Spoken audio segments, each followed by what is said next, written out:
नमस्कार, नवभारत टाइम्स में आपका स्वागत है। आपके साथ मैं हूं विनीत त्रिपाठी।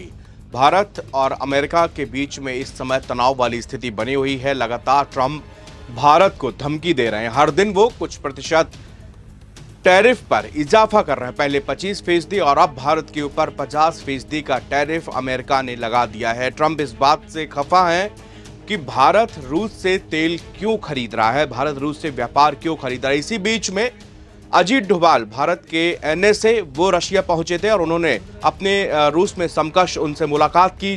जानकारी ये भी सामने आ रही थी कि उसके अलावा कई और नेताओं से वो बातचीत करेंगे। मतलब कि दुनिया में अब ट्रंप की गोलबंदी को तेज कर दी गई है, यानी कि ट्रंप को घेरने की तैयारी अब हिंदुस्तान पूरी तरह से कर चुका है।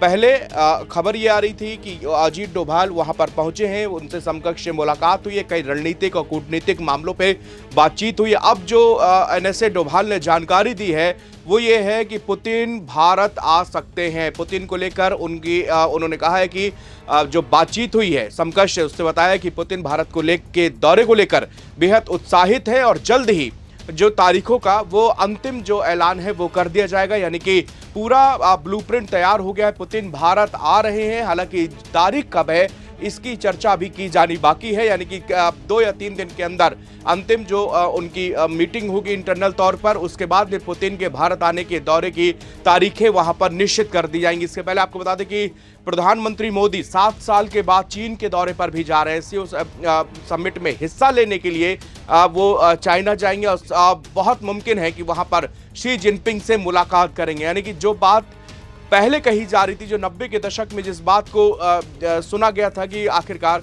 रशिया, इंडिया और चाइना, अगर ये 3 देश जो है साथ आते हैं तो अमेरिका की जो बादशाहत है उसको चैलेंज किया जा सकता है। हालांकि अब सबसे ज्यादा दुनिया में नंबर 1 जीडीपी वाला जो कंट्री है वो अमेरिका है, लेकिन इस समय पूरी दुनिया के कई देश उससे त्रस्त हो चुके हैं। चाहे वो ब्राजील हो, चाहे वो चीन हो, चाहे वो हिंदुस्तान हो, या फिर कई और देश जिनको लगातार ट्रंप धमकी दे रहे हैं। और इस तरह से एक ही चीज वो चाह रहे हैं कि जो कुछ अमेरिका चाह रहा है आप वही चीज करो।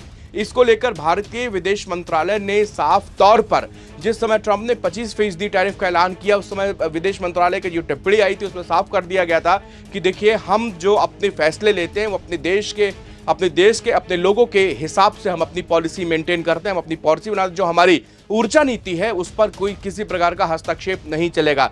अमेरिका चाहता है कि आप जो हमारे भारत और अमेरिका के बीच में व्यापारिक घाटा है उसकी पूर्ति की जाए। यानी कि आपसे अगर मैं सीधे लफ्जों में कहूं तो अगर अमेरिका को हम 100 रुपए का माल बेचते हैं तो वो भी ये चाहता है कि हम भारत को बदले में 100 का माल ही बेचें। अगर वो 20 या 30 हो रहे तो 80 रुपए जो बच रहे हैं, वो जो घाटा है वो अमेरिका बर्दाश्त नहीं करेगा। राष्ट्रपति ट्रंप के खुद अपने देश में जो वहां के इकोनॉमिस्ट हैं वो उनकी इस समय ट्रंप को आड़े हाथों ले रहे हैं, वो उनकी बुराई कर रहे हैं, कह रहे हैं कि लगातार जिस तरह से ट्रंप भारत को टारगेट कर रहा है इससे कहीं वो दुनिया में अलग थलग ना पड़ जाए, क्योंकि भारत एक वैश्विक बहुत बड़ा बाजार है जिसकी अमेरिका को सख्त आवश्यकता है। लेकिन ट्रंप इस बात से बेफिक्र हैं और इस समय हर दिन एक नई बात है, एक नया शगुफा ट्रंप छोड़ते हुए वहां पर नजर आते हैं।